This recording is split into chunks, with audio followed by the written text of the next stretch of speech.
Early morning start అయినా ఈరోజు. Early morning start అవ్వడం వల్ల చాలా ఫాగ్ అయితే మొత్తం కమ్మేసింది.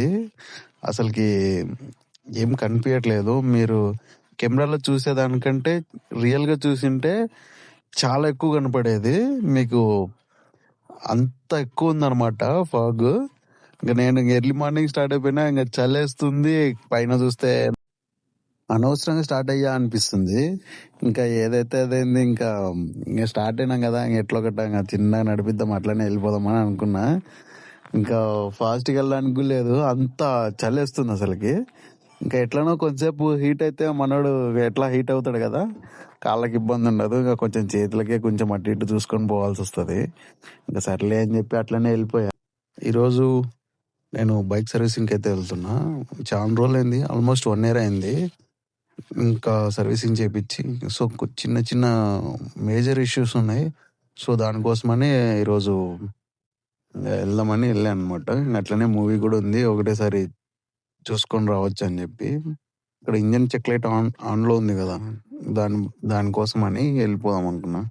కొంతమంది ఫ్రెండ్స్ని అడిగితే ఆక్సిజన్ సెన్సార్ పోయి ఉండొచ్చు అని అన్నారు. నాకు అయితే టెన్షన్ అయిపోతుంది. బిల్ ఎంత అవుతుందో ఏమో. వెళ్ళినప్పుడల్లా మినిమం 5,000 అబోవ్ అనే అవుతుంది. ఇంకా వీళ్ళది ఎక్స్ట్రా బోనస్ అనమాట. ఇంకా పైన ఏమన్నా చేస్తే ఇంకా వీళ్ళు లేబర్ ఛార్జీలు కూడా చాలా ఎక్కువ వేస్తారు. మీకు మొత్తం బిల్ ఎంత అయింది, మామూలుగా ఆన్లైన్ ప్రైస్ ఎంత, అది కూడా నీకు వేరియేషన్ చూపిస్తాను నేను. షోరూంలో దానికి దీనికి, షోరూంలో బయట చేపించచ్చు కానీ ఏమన్నా వారంటీలు ఉంటే చేస్తారనే ఒక్క రీజన్తోనే చేపించడం తప్ప పెద్దగా నాకు సర్వీసింగ్ సెంటర్లలో చేపించేంత ఇంట్రెస్ట్ అయితే లేదు. ఎందుకంటే మోస్ట్లీ నాకు ప్రాబ్లమ్స్ అయితే పూర్తిగా రెక్టిఫై అయ్యేవి కావు. సగం అయ్యి సగం కానట్టే ఉండేవి. ఇప్పుడైతే నేను ఏదో ఒకటి, మొన్న last time magnetic coil change చేయించిన, అంటే వారంటీలోనే అయిపోయింది అనుకోండి. బట్ ఏంటంటే ఇంకోటి, వీళ్ళు బ్రేక్ ఒకసారి అది చెక్ చేసి వేయకుండా ఉండడం వల్ల మాస్టర్ సిలిండర్ సరిగా ప్రాపర్గా వర్క్ అవ్వట్లేదు. ఎయిర్ లాక్ అవుతుంది, ఎందుకో తెలీదు. అది కూడా చూపించాలి ఈరోజు. 11:30 అయింది. ఇంకా ఆల్మోస్ట్ నేను హైదరాబాద్లోకి అయితే ఎంటర్ అయినా. ఇంకా నియర్ బైలోనే ఉన్నా. మెయిన్ ప్రాబ్లమ్స్ వచ్చేసి దీంట్లో బైక్కి ఏమేమి చేంజ్ చేయాలంటే జనరల్ సర్వీస్ ఒకటి చేయాలి. ఇంకోటి కొంచెం ఈ రన్నింగ్లోనే ఇది ఆగిపోతుంది అనమాట, థ్రోటల్ ఎక్కువ ఇస్తుంటే. అదొక ఇష్యూ ఉంది దీంట్లో. ఇంకోటి మైలేజ్ కూడా చాలా తగ్గిపోయింది అసలుకి. నాకు 20 ఆ రేంజ్లో వస్తుంది. ఇంకా చూడాలి అసలు ఏమేమి చెప్తారో, ఎంత బిల్ వేస్తారో ఏమో. అంటే ఆల్మోస్ట్ 1 ఇయర్ అయిందిలేండి నేను సర్వీసింగ్ చేపించి. ఇంకా దానికి ఏమన్నా మేజర్ ప్రాబ్లం ఏదన్నా ఉండొచ్చు. ఇంకా నేను అనుకోవడం ఆయిల్ ఫిల్టర్స్ ఏమన్నా ఇష్యూ ఉందో, లేకుంటే మేబీ పెట్రోల్ సప్లై దాంట్లో ఏమన్నా ఇష్యూ ఉందో ఏమో అనిపిస్తుంది.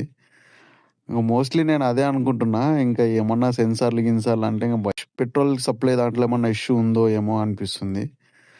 ఇంకా మోస్ట్లీ నేను అదే అనుకుంటున్నా. ఇంకా ఏమన్నా గిన్సార్లు అంటే భయంగా చేపియాల్సి వస్తుంది. ఇది రన్నింగ్లో అయిపోతుందని కొంచెం స్లోగానే వచ్చేసిన నేను. ఆల్మోస్ట్ 5 అవర్స్ 6 అవర్స్ టైం పట్టింది అక్కడికి సర్వీసింగ్ సెంటర్ దగ్గరికి వెళ్ళడానికి.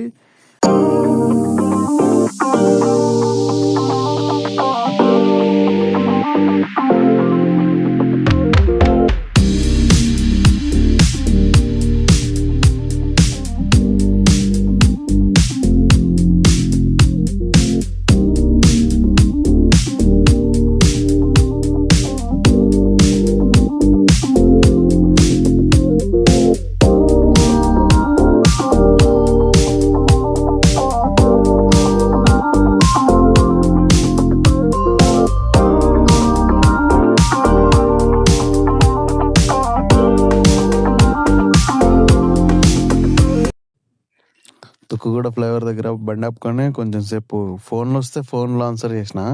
ఇంకా చాలామంది కాల్ చేశారు అనమాట నేను హైదరాబాద్ వచ్చినా అని. ఇంకా అందరికీ రెస్పాండ్ అయ్యి ఇంకా ఇక్కడ నుంచి స్టార్ట్ అయ్యా అనమాట. కొంచెం సేపు ఆగి అప్పుడప్పుడు వచ్చి మనకే ట్రాఫిక్ చిరాకేస్తుంటే ఈ సిటీ వాళ్ళకి ఎట్లా అనిపిస్తుందో ఏమో.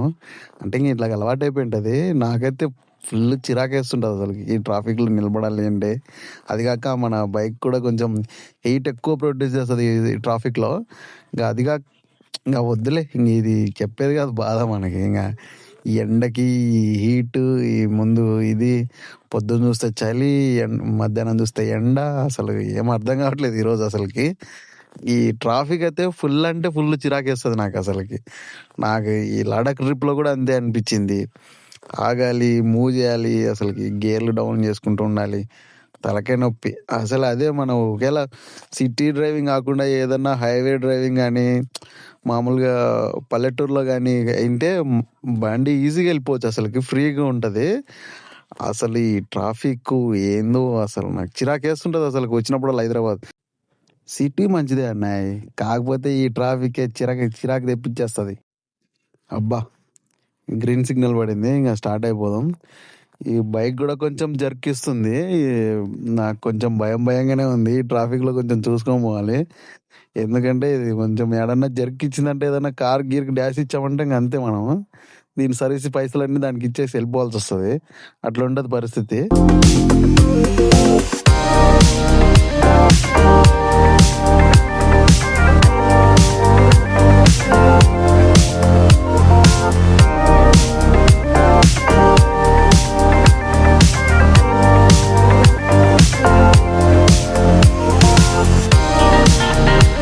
ఎంట్రన్స్‌లోనే మా ర్యాపో పోస్ట్ అయితే కనపడింది. కొంచెం హ్యాపీగా ఉంది. ఇంగ రేపు ఎట్లా మూవీ చూడాల్సొస్తుంది గదా! అదే పని మనకి. మెయిన్ రావడం గూడా దానికోసమే నేను. 2019లో నేను ఇక్కడ ఆర్కిటెక్స్ కంపెనీలో వర్క్ జేసిన. ఈ ఏరియాలోనే ఉండేవాడిని మణికొండలో. అయితే అప్పుడు నేను వలి అని ఒక అన్న ఉండేవాడనమాట. మా కాలేజీలో సీనియర్ అనమాట ఆయన. ఆ అన్న కార్ తీసుకొనొచ్చేవాడు. ఏరియాలో ఫుల్ తిరిగేవాళ్ళం అనమాట నైటయితే. 1, 2 వరకు ఇక్కడే తిరిగి వెళ్ళిపోయేవాళ్ళం అనమాట. ఫుల్ ఉండే అప్పుడు. అప్పుడు ఇంత ట్రాఫిక్ ఉండేది గాదు. చాలా తక్కువ అసలకి. ఇంకా ఈ మణికొండ గూడా చాలా వరకు ఫారెస్ట్ టైప్ ఉండేది. అంతా మొత్తం రాళ్ళు, రప్పలతోటే ఉండేదనమాట ఈ మణికొండ. కానీ కాకపోతే ఇప్పుడు అంతంగా మొత్తం అపార్ట్మెంట్స్ అవన్నీ లేపేసినారు ఇక్కడ. ఇక్కడ మీకు నేను సర్వీసింగ్ సెంటర్‌లో ఏ సర్వీసింగ్ సెంటర్‌లో ఇచ్చినాననేది ఎవరికీ చెప్పట్లేదు. ఎందుకంటే ఇది కొంచెం నెగటివిటీకి దారితీస్తదనమాట.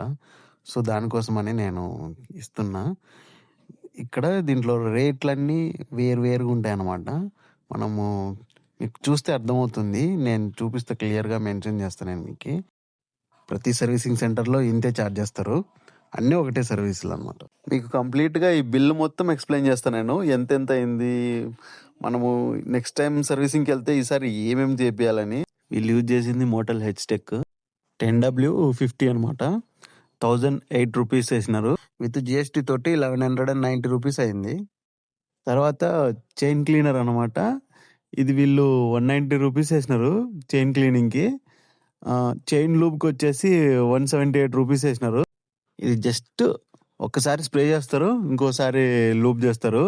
అంతే. దానికే ఇక్కడ ఎంతయిందంటే 369.25 పైసా అయింది. అండర్ 250కే మనకి చైన్ లూబ్ అండ్ క్లీనర్ వస్తుంది. కూలెంట్ ₹63 ఏసినారు. మోటల్ బ్రేక్ ఫ్లూయిడ్ వచ్చేసి అది ₹96 ఏసినారు. అది కొంచెమే. దానికి వాళ్ళు ఏసినా ఒకటే, ఏయకపోయినా ఒకటే. అయినా గానీ వాళ్ళు చార్జ్ చేసిర్రు. రేర్ బ్రేక్ కిట్ వచ్చేసి ₹334 ఏసినారు. ₹283 నార్మల్ రేట్ అనమాట. ఎయిర్ ఫిల్టర్ వచ్చేసి మనకి 378.82 పైసా అయితే మనకు ₹447 అయింది. నా ఓవరాల్ బిల్ వచ్చేసి 4246.35 పైసా అయింది. నా వితౌట్ జిఎస్టీ అనమాట అది. విత్ జిఎస్టీ వచ్చేసి ₹5010 అయింది. ఇంకా లేబర్ ఛార్జ్ వచ్చేసి ₹1680 అయింది వితౌట్ జిఎస్టీ. విత్ జిఎస్టీ ఏమో ₹1982 అయింది. ఇంకా 3-in-1 సెన్సార్ అనే ఒక సెన్సార్ ఉంటది. థ్రోటల్ బాడీకి ఆనుకొని ఉంటదనమాట అది. ఆ సెన్సార్ కూడా చేంజ్ చేపించిన నేను. అదొచ్చేసి నాకి వితౌట్ జిఎస్టీ ఏమో 1700 పడింది. విత్ జిఎస్టీ ఏమో ₹1988 అయింది.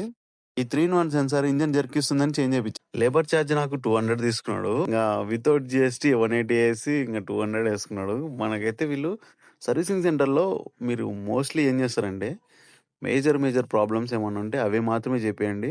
జనరల్ సర్వీస్ ఒక 2000 రూపీస్‌లో అయిపోయిద్ది. అది మాత్రమే చేపియండి చేపిస్తే. ఇంకోటేందంటే మీరు మెయిన్ బ్రేక్ ప్యాడ్స్ గానీ, చైన్ లూప్స్ గానీ ఇట్లాంటివేం చేపియొద్దండి. దానికి మీకు డబుల్ ఛార్జీలేస్తారు వాళ్ళు. మొత్తం నాకు టోటల్ వచ్చేసి నాకెంతయిందంటే వితౌట్ జీఎస్టీ వచ్చేసి 7,831 రూపీస్ అయింది. విత్ జీఎస్టీ తోటి 9,192 రూపీస్ అయింది. 1,361 రూపీస్ ఏమో జీఎస్టీ పడింది మనకి మొత్తం మీద.